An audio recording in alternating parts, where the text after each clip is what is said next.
What's going on, Trajan here? We're talking about Pearl by Brian Michael Bendis. This is part of his Jinx World imprint, which seems to be a vanity project, honestly. It's supposed to be for creator-owned works under the DC umbrella. However, it seems to just, they're going to have five different books coming out, all written by Brian Michael Bendis. It seems like he's just handpicking different artists to work on it, and that's it. Anyway, so we're talking about Pearl. My conspiracy theory was that this was the book that he wanted to write, and that when he jumped ship, one of the conditions was Jinx World, and that he would be able to write this story. I don't like it. I didn't like it at all. There's one reason to buy this book, though. This specific issue. I'll get to that at the end. But otherwise, I wouldn't. I really wouldn't bother with it. It's an interesting. It's not even an interesting concept. The art is really good. Um, it. He changed. What's his name? Gaidas. He changes the art style continually. He shifts back and forth depending on the mood, depending on the emotion. I actually really enjoyed it. He does this pseudo kind of. It looks like it's kind of like a photo with a filter on it. I actually don't think it is, though. I hope it's not. Because she looks different in each one. He still hasn't. It seems like he still hasn't gotten it consistently down. But and you'll see. Let me get an example of when the art style shifts, like this. So you see things changing depending on the mood and the tone of the story, and it's actually really interesting. It just sucks that the story sucks. It sucks to suck.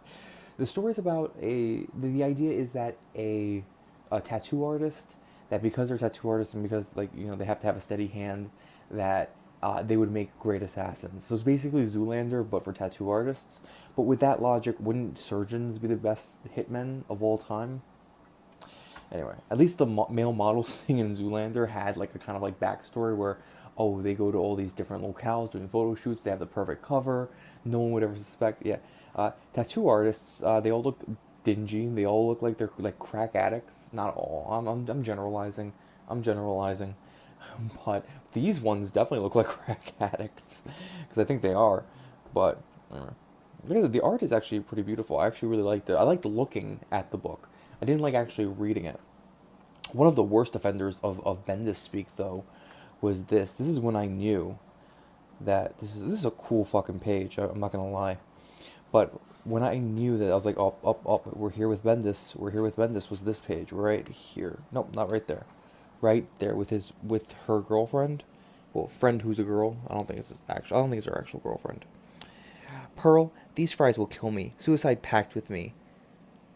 Like, people don't talk like that. People never talk like that. I don't know any.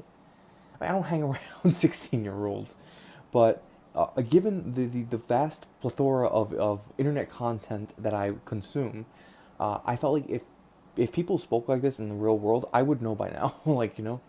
So, and she's just like, she's chock full of these like little idioms and whatnot. Really obnoxious and beautiful. But anyway, so it just sucks that Gaidos is being like wasted on this book. But so yeah, whatever, who cares? And the cliffhanger wasn't even that good, so it was just like there's really no reason to read this. Well, there's really no reason to read this unless you think that this you're really, I guess if you're really into tattoos or something. I'm not, so anyway, I think whatever. This was the reason to actually buy it, though. Citizen Wayne, it's a reprint of an old Elseworlds story, written by Bendis and drawn by Gaius, and it's actually pretty fucking awesome. It's actually really cool. It's just a little piece of history. I thought it was, and they have a little introduction, which kind of, softened me a bit on Bendis when you see that he does look back on this and really really enjoys it. It's a really cool story. It's Citizen Kane. You can guess the twist already. What's Rosebud? What do you think? I'm not gonna tell you what it is, but what do you fucking think Rosebud is? Why would he be so preoccupied with it? Just think about it. Anyway, it's really cool. Otherwise, this sucks massive dick. So he has some other books coming out. Scarlet, like they all seem to be female led. With all of them Bendis writing. Let me just make sure there's no spoiler. The spoiler is on the other page of the Batman thing.